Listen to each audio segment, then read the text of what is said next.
If you're a Star Wars fan like me, you've probably been looking forward to the third season of Mandalorian like someone who's staring into a sarlacc pit. Star Wars characters that fall into it are legends. Star Wars characters that crawl out of it are, well.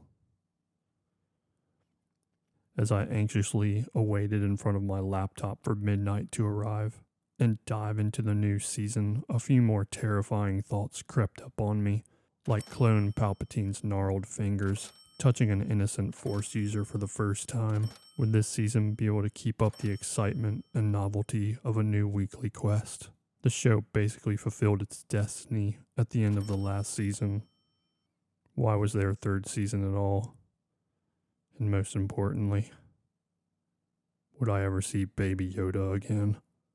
So like many jaded Jedi on this side of the galaxy, I lit a cigarette and pressed play on Disney Plus to watch Season 3, Episode 1 of The Mandalorian.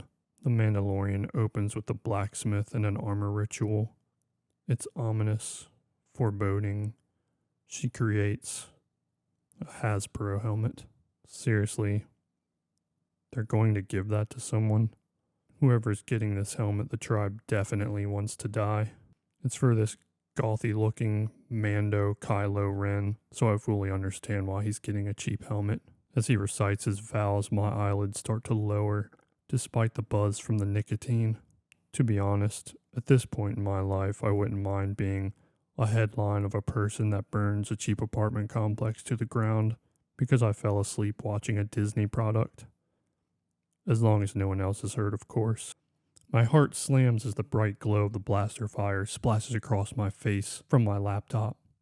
It's not as good as a rush as Baby Yoda copium, but I'll take it.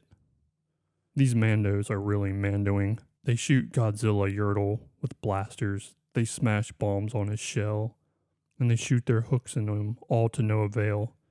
And I'm glad. I feel more sorry for the Godzilla turtle than I do for the Mandalorians. You can see the pain in his eyes. Why are these people in his ancestors' sacred waters? They've been flushing heavy metals from all that blacksmithery into his lake, and they killed off all the other Godzilla turtles. And now he has to avenge them. He doesn't. As his big guts fly all over the beach, I mourn for the loss of this rare and ferocious beast. But wait, there's something I didn't share with you right away. And here it is. The Mandalorian shows up to save the day with Baby Yoda. What? Stop everything. Stop everything. The whole point of this entire series was to get the child to safety. And he accomplished that at the end of Season 2 with none other than the legend Luke Skywalker. And now he's back? The show tries to brush it off with an "it's complicated" remark. No way. No fucking way. You can't reintroduce that character and then just say, we'll come back to it. Why would you reset this entire show? Then I remember that Dickens was paid by the word, so it makes complete sense. The writers realized they ruined a good thing by basically finishing this series in 2 seasons. Honestly, it could have been 1. And so they had to reset the entire story. I always felt like the second season was dithering, but now we're going to completely rewind all the momentum from the previous 2 seasons and basically start over again. This is top tier grifting. I'm impressed. And by the looks of it, Grogu hasn't progressed at all.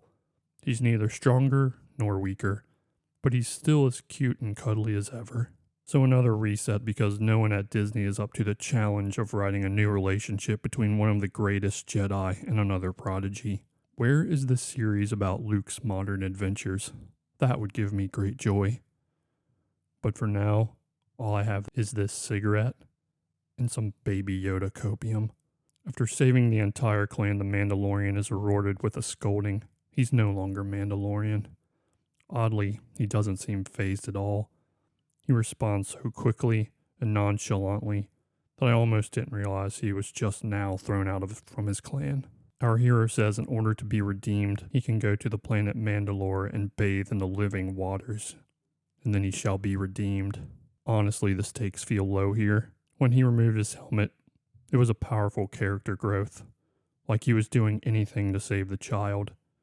It should have been a major turning point in Mando's life, but now the whole season is going to be based on him redeeming himself. He doesn't even need to. He's still got his armor, he's still got his ship, and he's got the baby.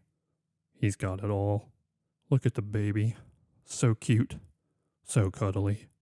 Baby Yoda sees a bunch of space squids traveling next to them at the speed of light, which is soothing and will make some great ASMR for Bob Iger to watch as he smokes another 7,000 Disney employees.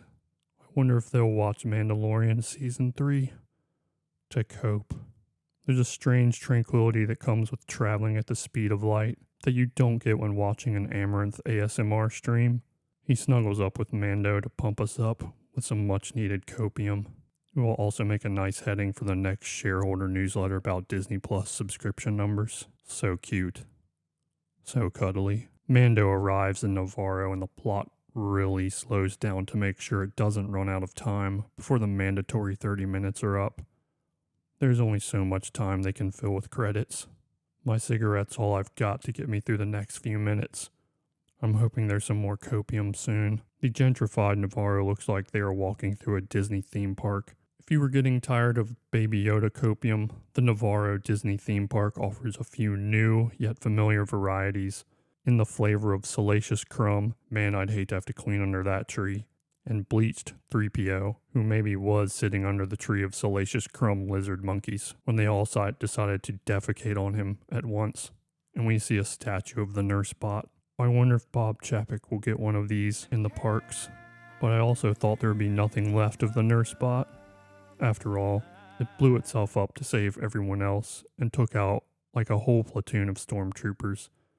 The explosion was so huge. The Mando is greeted by his old friend, who is now the High Magistrate, who was wasting public funds to have some peasant droids keep his robe off the ground. When Karl Marx told workers of the world to unite, he forgot to mention droids, so I guess this isn't exploitation. Anyways, he offers our helmeted hero a tract of land, but the moral Mandalorian says he has other obligations to attend to. The High Magistrate a fly fits. That red robe is swaggerific. Wants Mando to stick around and be the new marshal. Mando repeats he has other obligations. There's a glitch in the Matrix here because the High Magistrate says for a second time, "I'm sorry, I didn't know you were here on business." Mando wants to bring this droid, the nurse bot, back online so that it can help him somehow on Mandalore. In order to do this, he takes it to the Frick so we can get some copium, which is running low. What do you want? And they use my favorite Star Wars word. Man, that copium feels good, all warm and fuzzy inside, this blanket of nostalgia. Anyways, to confirm my suspicions that this is a Disney theme park, space pirates show up. Yes, space pirates. The pirates want a drink in what used to be a pub, but is now a school. One of them looks like that sorcerer who hangs out with Thanos, who also looks like Davy Jones from Pirates of the Caribbean. So I wonder if that multiverse I complained about not existing in Marvel movies is actually peeking through, or Disney is hitting tough times and needs to recycle creature designs across all its major IPs. This guy's gonna look really weird in that new Peter Pan movie, but seriously, space pirates. I don't want any of this copium. I nearly close my player and go back to the cigarette. We are told that Moff Gideon was sent off to a New Republic war tribunal, but I'm betting much like the Emperor, somehow he survived. Mando goes off to find that part for the nurse bot. They try to create some excitement with a space chase through an asteroid field. He says, "Avast, Mandalorian." And this really starts to ruin my copium. He explains who he is even though neither I nor the Mandalorian care. We both know he won't survive this asteroid fight. I guess there is some comfort in that, knowing the future, no matter how bleak it is. Feel my copium running low, the heaviness of life pressing itself into me, pinning me to the couch. To-do lists, Slack messages, and Zoom links, and WebEx links begin to overwhelm me. I drag the cigarette to steady myself. The space battle just didn't give me the bump I desperately wanted. I need a sustained shot of Baby Yoda, not these cheap, quick cuts. Stop holding out on me, Bob. He serves me an amusing cameo. Oscar the Grouch stuffed in a spaceship-sized trash can. or a Muppet with a fake green plastic grass that goes in Easter baskets. It's not as good as Baby Yoda, but I forget about the emails waiting for me on Monday. I almost forget about the sequels. Almost. Mando does the jump to light speed, Buzz cuts the pirate spaceship, and zooms away. I remember that move from The Last Jedi. I remember what they did to Luke. I might not make it to the end of this episode. We arrive safely at Kalabala, another planet in the Mandalorian system that looks like Scotland with a castle built by Elon Musk, but someone far greater sits on its throne. Bo-Katan, the Mandalorian queen without citizens, fleet, or army. She is not excited as I am by Baby Yoda. She doesn't even greet him. Bo-Katan reminds me of Battlestar Galactica, the greatest sci-fi show ever made. It warms my heart to remember that show, and I wonder if I should stop smoking and go outside more and watch less TV and visit Disney theme parks more. Doesn't Bob Iger need my help? Is he going to fire more people? I don't want him to do that. I look at my laptop screen, a small light in the overwhelming darkness of my apartment. My, how our entertainment has fallen. Decayed.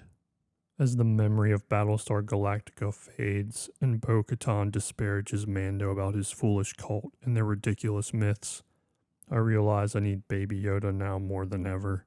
Instead, he floats off screen with Mando into the infinite blackness between episode 1 and episode 2. I'll have to wait 7 days for the next episode for my copium. So until then, I'll have to use my energy sparingly. Stay inside. Don't eat too much. Don't move too much. I've got plenty of Eggo waffles and cigarettes.